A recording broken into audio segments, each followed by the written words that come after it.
آپ لوگ ہمارے گاؤں میں آئے ہیں, آپ لوگوں کو ہم ویلکم کرتے ہیں.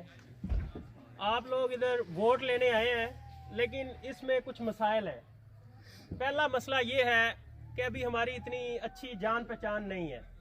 دوسرا مسئلہ یہ ہے کہ ہمارا پورا گاؤں آج تک نون لیگ کا سپورٹر رہا ہے. تیسرا مسئلہ یہ ہے کہ گو پٹرولیم کے سی او چودھری طاہر جٹ صاحب, ان سے بھی ہماری اچھی جان پہچان ہے. لیکن ان سب مسائل کے باوجود ہم ووٹ آپ کو دیں گے اور کوشش کریں گے کہ ہمارے گاؤں سے پی ٹی آئی جیتے.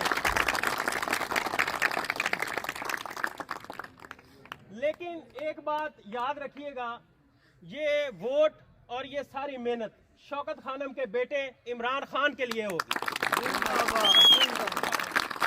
ہمیں عمران خان سے پیار ہے, اور یہ پیار کوئی جذباتی پیار نہیں ہے, یہ سوچا سمجھا پیار ہے. ہم جب رات کو بستر پہ سونے جاتے ہیں تو ایک پریشانی ذہن میں آتی ہے کہ اس ملک کا مستقبل کیا ہوگا, اور اس پریشانی کا حل ہمیں عمران خان کی صورت میں نظر آتا ہے. میرے بھائیوں, عمران خان ایک ایماندار آدمی ہے, وہ بے ایمان نہیں ہے. اس کو اپنی فکر نہیں ہے, اس کو ملک کی فکر ہے.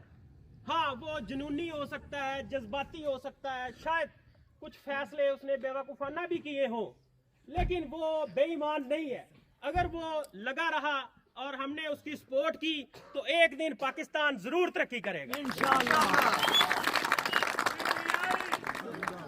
آج اگر عمران خان پاکستان کا وزیر اعظم ہوتا تو اسرائیل کبھی بھی اتنے کھلے عام فلسطینیوں پہ ظلم نہیں کر سکتا تھا. شاباش شہزادے. اور آپ لوگوں سے میری ایک گزارش ہے, جو ہم ووٹ آپ لوگوں کو دیں گے پلیز اس میں خیانت نہ کیجیے گا. Thank you very much.